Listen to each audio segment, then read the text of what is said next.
Elon Musk once walked into his own factory with a can of orange spray paint and started marking robots for removal. Not because the robots were bad, because he had automated things before he understood what needed to be deleted first.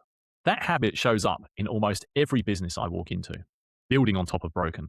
By the end of this episode, I'm going to give you a 3-column exercise. It will take you about an hour, and it will show you exactly what to delete before you build anything else in your business. The weight slowing down your business is a carrying problem. Your business is carrying things that you should have cut long before now. And everything you add, the next hire, the next tool, the next system, gets built on top of that layer. Now, I'm not suggesting you go and get orange spray paint, but I've walked into businesses carrying the equivalent of those robots, and the founder could not see them. I've walked into businesses where a significant part of the team's work is just going into coordination work, not the actual work. The management of complexity around the actual work, roles that existed because someone had built around them, processes that ran because they'd always ran, meetings that produced no decisions and no actions, and nobody had chosen to keep any of it. Nobody had decided to stop it. That's inherited complexity, and it compounds every time you add something new on top of it. Here's what makes inherited complexity so hard to deal with. It does not feel like a problem. It feels normal. I work with the founder of an SEO agency. 12 people, 3 years of steady growth. Every time something broke, they had hired someone to manage it. Every time a process failed, they added a layer on top.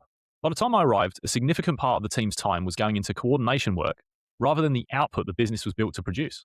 We didn't start by building anything. We started by deleting. In the first 4 weeks, we removed roles that were managing processes that shouldn't have even existed. We cut tools with no clear owner and no clear output. We cancelled reoccurring meetings that produced nothing actionable. And the team didn't get smaller. They got faster.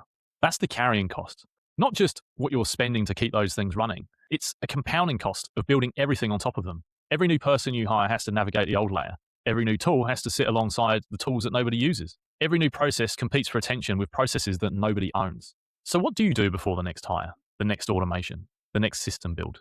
The deletion audit starts with one question. What is the business carrying that nobody chose deliberately? The process that has been running since year one and has never been reviewed. The tool that nobody can tell you the owner of. The meeting that everyone attends and nobody can explain the purpose of. Those are not operational fixtures. They are weight that you're building on top of every time you build something new. One test for anything in your business: a role, a process, a tool, a reoccurring meeting. 2 questions. Who owns this? One name, not a team, one person accountable for its output. If you cannot name one person, that is a flag. What does it produce in one sentence? A role produces an outcome. A process produces a result. A meeting produces a decision or an action. A tool produces something that the team cannot do without. If you cannot write the output in one sentence, that is a flag. 1 flag is a warning. 2 flags means delete it before you build anything else on top of it. Here is the exercise. 3 columns. Column 1 is the inventory. List everything your business is currently running.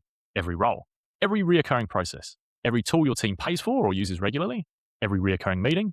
Do not edit it. Just get it all down. Column 2 is the owner. For each item in column 1, write one name. The person accountable for its output. Not a team, one name. If you cannot write one name, leave it blank. Anything blank at the end of this column is a candidate for deletion or reassignment before you do anything else. Column 3 is the output. For each item, write what it produces in one sentence. Not what the role does, what the process involves, what it produces that the business needs. If you cannot write it in one sentence, leave it blank. Now, at the end, you'll have a full inventory of everything your business is carrying, with a flag next to anything that has no owner and no clear output. Those flags are what you delete before you build anything new. You don't need to do this across the whole business in one setting. Start with the area that feels the heaviest, the part where your team is busy and the output's unclear. Run 3 columns there first, and what you'll find will tell you where to start. Elon Musk spray-painted robots. You need a spreadsheet and an honest hour. Before your next hire, your next tool, or your next system build, run those 3 columns. What is the business carrying that nobody chose? What has no owner? And what produces nothing? Delete that first, and build on what remains. See you in the next one.